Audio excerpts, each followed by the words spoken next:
Haleluya. Bwana asifiwe sana. Bwana Yesu namuomba akusaidie. Bwana Yesu namuomba ahusike juu ya somo hili. Roho Mtakatifu ahusike, akusaidie upate kuelewa hiki ambacho tunaenda kujifunza. Tunaenda kujifunza nini? Tunaenda kujifunza kitu hiki. Mlokole, ishi kwa kanuni za Mungu ili uondokane na umaskini wa kiroho na wa kimwili. Walokole wengi ukiwaangalia unabaki kushangaa tu, kwani hawaendani na neno linavyosema. Narudia kusema, mlokole, ishi kwa kanuni za Mungu ili uondokane na umaskini wa kiroho na wa kimwili. Walokole wengi ukiwaangalia hawaendani kabisa na neno la Mungu. Neno la Mungu inasema nini? Yohana Mtakatifu sura ya 15 na ule mstari wa 5. Bwana Yesu anasema, mimi ni mzabibu, ninyi ni matawi. Akae ndani yangu nami ndani yake, huyo huzaa sana. Maana pasipo mimi ninyi hamwezi kufanya neno lolote. Ukiangalia walokole wengi duniani utashangaa mno.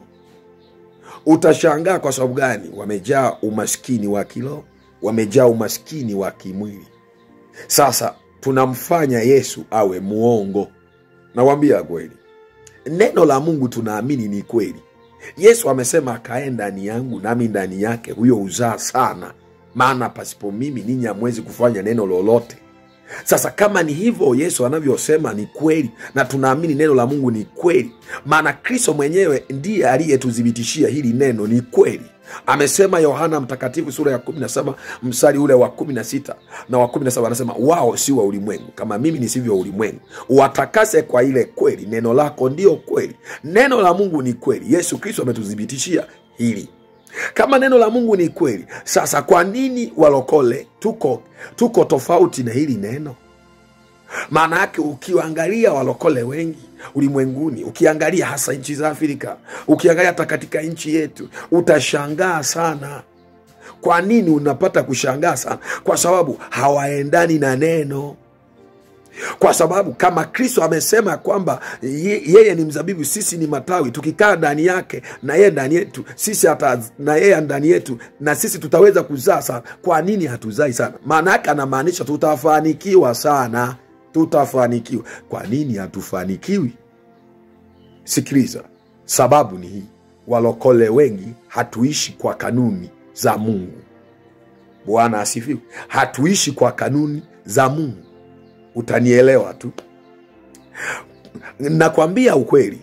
Kwa sababu gani? Kama tungeishi kwa kanuni za Mungu, basi tungeendana na neno jinsi linavyosema. Sasa hivi hatuendani na neno linavyosema kwa sababu hatuishi kwa kanuni za Mungu. Na ndio maana tuko tofauti kabisa na neno. Haleluya. Bwana Yesu asifiwe sana. Unasema anaongea kitu gani? Utanielewa tu, utaelewa tu. Unakuta mtu anataka awe na upako. Yaani tuongele mambo ya kiroho. Anataka awe na upako wa kuombea watu wafunguliwe mapepo, wa kuombea watu walio wagonjwa wapokee uponyaji kama walivyokuwa wazee wetu akina Moses Krola. Lakini kama neno linavyotudhibitisha tunapoangalia mitume katika Biblia, akina Petro, akina Paulo, walikuwa na upako wa kufufua wafu, walikuwa na upako wa kuponya maradhi na magonjwa, walikuwa na nguvu. Haleluya. Mtu mmoja, Paulo, alikutana na mtu mmoja. Huyu mtu alikuwa ni mpotoshaji watu. Wakati Paulo anahubiri Injili, mtu huyu akaanza kulipotosha neno. Paulo akamkemea pale pale, yule mtu akapigwa upofu. Haleluya.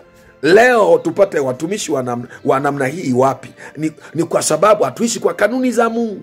Mtu unakuta anarudia, anataka upako, anataka nguvu za Mungu zitembee naye, anataka aone Roho Mtakatifu akitenda kazi anaposimama madhabahuni. Mtu huyu unakuta ni mvivu kuomba, unakuta ni mvivu kusoma neno, unakuta ni mvivu kufunga na kuomba. Sasa unategemea nini wewe? Unataka nguvu za Mungu kivipi? Unataka mapepo ya kuachie mwili wako, unataka nguvu za giza zikuachie, unataka wachawi wakikutana na wewe wainame chini. Halafu wewe hauwezi kufunga na kuomba, hauwezi kusoma neno, hauwezi kusikiliza neno. Halafu huku unataka nguvu za Mungu, unataka uwepo wa Mungu ukae na wewe. Utakaaje uwepo wa Mungu na wewe wakati unaishi kinyume na kanuni za Mungu? Utakuwaje sasa kiroho? Utawezaje kustawi kiroho?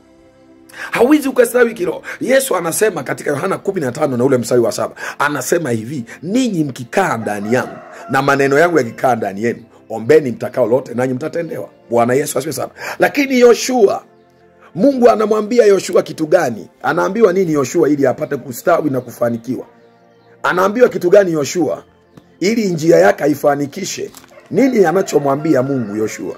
Mungu anamwambia Yoshua kitu hiki, kwamba ili njia yako iweze kufanikisha, Yoshua, upate kufanikiwa kwenye njia yako, upate kusawi kwenye kile unachokifanya, fanya jambo hili. Anaambiwa nini? Yoshua sura ya 1 mstari ule wa 8 anasema, kitabu hiki cha Torati kisiondoke kinywani mwako, bali yatafakari maneno yake mchana na usiku, upate kuangalia kutenda sawasawa na maneno yote yaliyoandikwa humo, maana ndipo utakapoifanikisha njia yako, kisha ndipo utakapostawi sana. Bwana Yesu asifiwe sana. Anaambiwa Yoshua kwamba, Yoshua, ukitaka kuifanikisha njia yako, kitabu cha Torati kisiondoke kinywani mwako, lakini maneno hayo yafunge kinywani mwako na uyatafakari mchana na usiku, kisha tenda kama yanavyosema hayo maneno katika Torati, ili uifanikishe njia yako na upate kustawi sana. Sasa mlokole anataka Mungu amfanikishe, asomi neno. Anataka mlokole ambariki, anataka ampe nguvu, ampe upako, alafu aombi, ni mvivu kuomba. Anataka akapewe mafuta ya upako na maji ya upako, ajimwagie, amwagie gari lake. Anataka kusafiri, amwagie gari lake, alafu aondoke bila kuomba. Anataka kulala, achukue mafuta ajipake, anyunyizie maji kwenye kitanda alicholala. Nisikilize, huo ni ujinga. Haleluya. Kristo amefundisha nini tunachotaka kufanya? Tunachotakiwa kufanya, amesema ya kwamba ninyi mkikaa ndani yangu na maneno yangu yakikaa ndani yenu. Maanake ni kama kile alichomwambia Yoshua. Yoshua aliambiwa kitabu cha Torati kisiondoke kinywani mwake, atafakari usiku na mchana maneno yake, na afanye kama maneno yanavyosema. Bwana Yesu asifiwe sana. Sasa walokole wengi wamekisiri umasikini wa kiroho na wa kimwili kwa sababu hawatembei katika neno. Bwana asifiwe. Unasema naongea nini? Umaskini wa kimwili unakisiri kwa sababu gani? Nisikilize, kwa sababu walokole wengi hawaishi kwa kanuni za Mungu. Unataka Mungu akubariki, akufanikishe, upate mafanikio makubwa ya kimwili, ishi kwa kanuni za Mungu. Neno linasema msidanganyike, Mungu hazihakiwi. Apandacho mtu ndicho atakachovuna. Mungu hazihakiwi, kwa maana chochote apandacho mtu ndicho atakachovuna. Wagalatia 6 mstari wa 7. Bwana Yesu asifiwe sana. Anasemaje kwenye ile Luka 6 mstari wa 38? Amesema kipimo kile kile tupimacho ndicho tutakachopimiwa. Luka, kitabu cha Luka mtakatifu sura ile ya 6 mstari wa 38. Luka 6 mstari wa 38 inasema, wapeni watu vitu nanyi mtapewa, kipimo cha kujaa na kushindiliwa na kusukwasukwa hata kumwagika, ndicho watu watakachowapa vifuani mwenu, kwa kuwa kipimo kile kile mpimacho ndicho mtakachopimiwa. Sadaka unatoa 100, sadaka unatoa 300, sadaka unatoa 500, 1000. Yani inaisha mwaka mzima umetoa shilingi 10,000 kanisani. Halafu unataka Mungu akufanikisha, akubariki. Nisikilize, unajidanganya. Ishi kwa kanuni za Mungu. Kipimo kile unachopima cha kumwagika na kusukwasukwa, ndivyo Mungu atakavyo kupimia na wewe, ndivyo Mungu atakavyo kubariki. Hii ni kweli wala sio uongo. Neno lake ni kweli na amina. Bwana asifiwe sana. Nataka nikwambie, walokole wengi sasa hivi tuna maneno haya, huyo ni mchawi. Ukiona mtu anabarikiwa kidogo, huyo ni mchawi. Anafanikiwa na Mungu anamfanikisha, huyo ni mchawi. Huyo ni Freemason. Ni kweli hayo mambo yapo. Freemason wapo, Mamineti wapo, ni kweli. Wanaoenda kwa waganga wapo, hata wachungaji wapo. Lakini nataka nikwambie, ukiishi kwa kanuni za Mungu, utaona Mungu anabadilisha maisha yako Huo ni ukweli. Ninayeongea mbele yako mimi ni mmoja wapo. Haleluya. Ni mmoja wapo, naelewa mimi mwenyewe Mungu alikonitoa. Najua nilikotoka. Kuna siku yamkini naweza nikawa na muda wa kuweza kutoa ushuhuda. Naamini utapata kunielewa. Usipobadilika ukaanza kuishi kwa kanuni za Mungu, nataka nikuambie hautaona matokeo chanya maishani mwako. Utaendelea kuwa maskini wa kiroho, utaendelea kuwa maskini wa kimwili. Bwana Yesu asiwe sana. Wewe unasema nataka Mungu aikuze imani yangu, nataka imani yangu ikue. Imani yako itakuwaje wakati ukitaki chanzo cha hiyo imani kukua? Unataka imani iongezeke ndani mwako wakati utaki kusoma neno la Mungu. Neno linasema nini? Inasema basi chanzo cha imani ni kusikia. Basi chanzo cha imani ni kusikia, na kusikia huja kwa neno la Kristo. Unataka imani ikue, iwe kubwa, uweze kufanya mambo makubwa kwa imani, halafu usomi neno. Hiyo imani itakuwaje? Soma neno ili imani ikue ndani yako. Haiwezi kukua imani ikiwa hausomi neno la Mungu. Bwana Yesu asifiwe sana. Maana neno la Mungu ndo chanzo, neno la Kristo ndo chanzo cha imani. Imani huja kwa kusikia. Imani yako itaongezeka kwa kulisikia neno. Hutaki kusikiliza mahubiri, hutaki kusoma Biblia, hutaki kwenda kanisani. Imani yako itaongezekaje? Kitakachomata kwako ni imani ya mashetani, ya waganga. Ukisikia, maana unapenda kusikiliza maneno ya kuhusu uganga, imani ya kuhusu mambo hayo ya gizani, basi utakapoyasikiliza hayo, imani itaongezeka juu ya hayo, kwa sababu unapenda kuyasikiliza hayo. Kwa sababu kila imani ndani ya mtu huongezeka kulingana na kile anachokisikia. Kile unachosikia ndipo imani yako itakapoweza kuongezeka ndani mwako. Bwana Yesu asiwe sana. Na natamani nikwambie kitu. Ishi kwa kanuni za Mungu, mlokole. Mwamini. Ishi kwa kanuni za Mungu ili uondokane na umasikini wa kiroho na wa kimwili. Na kuambia ukweli, utakapobadilika hapa, ukaanza kuishi, ukaanza kutembea kwa kanuni za Mungu jinsi anavyosema, utaona mabadiliko maishani mwako, na watu wataanza kukushangaa. Watu wataanza kukutazama, ni yule au ni mwingine. Bwana Yesu asiwe sana. Anza kuishi kwa kanuni za Mungu. Kama unataka kiroho kuwe, unataka upate upako, unataka upate nguvu, unataka uwe ukiingia kwenye maombi tu unaanza kuona uwepo wa Bwana, unaanza kuona Bwana yuko na wewe pale. Unaingia katika kuhubiri, unaingia kwenda kufundisha, unataka umuone Mungu yuko pale. Ingia, anza kuishi kwa kanuni za Mungu. Kuna nguvu za giza zinakuzunguka, ili zitoke mambo mengine hayatoki ila kwa kufunga na kuomba. Bwana Yesu asiwe sana. Funga na kuomba, utaona Mungu anachokifanya maishani mwako. Unataka Mungu aweze kuliweka neno lake ndani mwako likae kwa wingi, soma neno mara kwa mara. Unataka uanze kuona maisha yako yanabadilika kimwili, nataka nikuambie, anza kutoa zaidi. Toa na zaka na sadaka.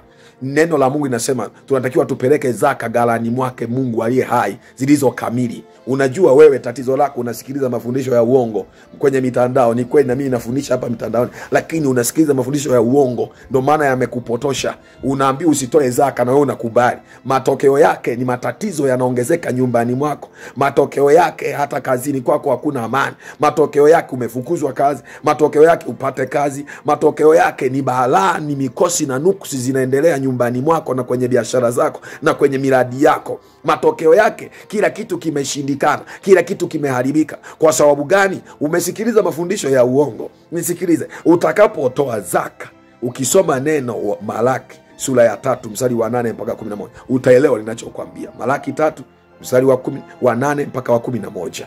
Utaelewa Mungu ameamuru tulete zaka zilizo kamili. Bwana asifiwe sana. Ameamuru tulete zaka ghalani mwake zilizo kamili, ili kiwemo chakula nyumbani mwake. Wewe unasema tukipeleka zaka watakula tu wachungaji. Endelea sasa kuharibikiwa. Endelea kusumbuka sasa na hayo matatizo. Usilalamike juu ya hayo matatizo. Usilalamike juu ya magonjwa. Yataondokaje magonjwa wakati utaki kuishi kwenye kanuni za Mungu? Ishi kwenye kanuni za Mungu. Uone Mungu kama ni muongo. Mungu sio muongo bwana. Nakwambia ukweli aise. Mungu sio muongo. Nimemuona Bwana katika maisha yangu. Ninayeongea nimemuona Bwana. Nimemuona Bwana maishani mwangu. Mungu yupo. Kristo yupo kuwahudumia watu. Amesema ninyi mkikaa ndani yangu na maneno yangu yakikaa ndani yenu, ombeni mtakalo lote nanyi mtatendewa. Amesema Yohana 15:5. Amesema ya kwamba mstari wa 5, mimi ni mzabibu, ninyi ni matawi, yakae ndani yangu nami ndani yake, huyo uzaa sana maana pasipo mimi ninyi hamwezi kufanya chochote. Ukikaa ndani ya Kristo na Kristo akakaa ndani yako, ukatembea katika neno, ukafanya sawasawa na neno linavyosema, na kuambia ukweli, utaanza kuona mabadiliko. Mungu akubariki. Baba, asante katika jina la Yesu. Naomba neema yako kwa mwana huyu, msaidie kuelewa ujumbe na kufanyia kazi katika jina la Yesu. Amen. Barikiwa.